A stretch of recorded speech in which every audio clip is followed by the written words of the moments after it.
নমস্কাৰ সকলোকে পোনপ্ৰথমে মই বাটুলি আপোনালোক সকলোকে পুনৰ স্বাগতম জনাইছোঁ মোৰ লৰ্ণ শিক্ষণ আমাৰ ইউটিউব চেনেলত য'ত নেকি আমি আহিবলগীয়া এক্সাম পাৰ্সপেক্টিভত কেইটামান গুৰুত্বপূৰ্ণ প্ৰশ্ন উত্তৰ কৰি আছোঁ আৰু লগতে আমি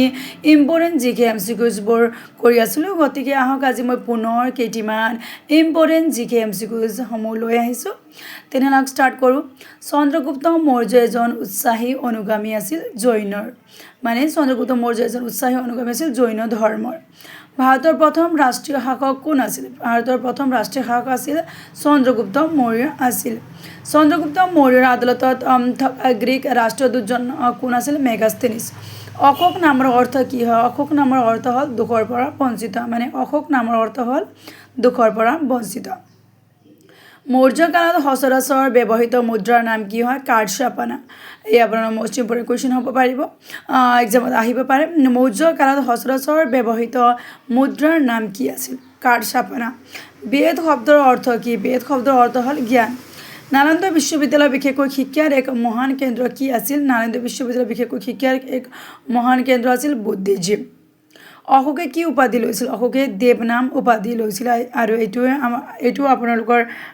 এক্সামত সুধিব পাৰে যে অশোকে কি উপাধি লৈছিল অশোকে দেৱনাম উপাধি লৈছিল নিম্নলিখিত কোনখন মহাজনপদে আটাইতকৈ শক্তিশালী ৰাজ্য হিচাপে আত্মপ্ৰকাশ কৰিছিল মগধ নিম্নলিখিত কোনটো পৰৱৰ্তী বৈদিক যুগৰ মুখ্য বৈশিষ্ট্য আছিল জাতি ব্যৱস্থা ৱাইখো উৎসৱ প্ৰধানকৈ ভাৰতৰ কোনখন ৰাজ্যত পালন কৰা হয় ৱাইখো উৎসৱ প্ৰধানকৈ ভাৰতৰ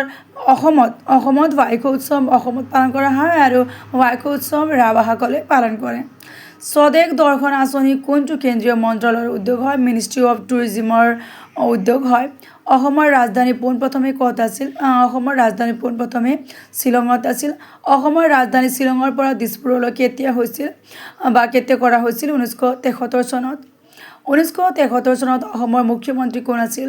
1973 চনত অসমৰ মুখ্যমন্ত্ৰী আছিল শৰৎচন্দ্ৰ সিং অসম আন্দোলন কেতিয়া হৈছিল অসম আন্দোলন 1979 চনত হৈছিল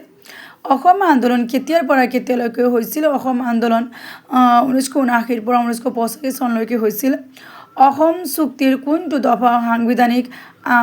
আইন ইয়াৰ প্ৰশাসনিক সুৰক্ষা সম্পৰ্কিত 6 নং দফা সাংবিধানিক আইন অসম চুক্তিৰ 6 নং দফা সাংবিধানিক আইন ইয়াৰ প্ৰশাসনিক সুৰক্ষা সম্পৰ্কৰ লগত জড়িত আৰু এয়া আপোনালোকৰ এক্সামত সুধিব পাৰে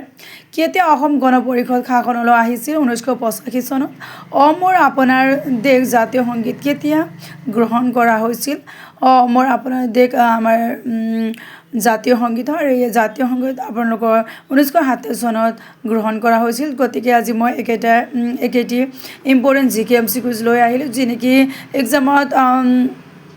আহিব পাৰে ইয়াৰ পৰা গতিকে আপোনালোকে ইয়াৰ নিজৰ নোটবুকত নোট ডাউন কৰি ল'ব পাৰিব চাব পাৰিব পঢ়িব পাৰিব আৰু ৰিভিজন কৰি এক্সামত ভাল ফলাফল দেখুৱাব পাৰিব লগতে এনেধৰণৰ ইম্পৰ্টেণ্ট ভিডিঅ'ৰ কাৰণে আপোনালোকে মোৰ চেনেলটো ছাবস্ক্ৰাইব কৰিব পাৰিব অ'কে ধন্যবাদ সকলোকে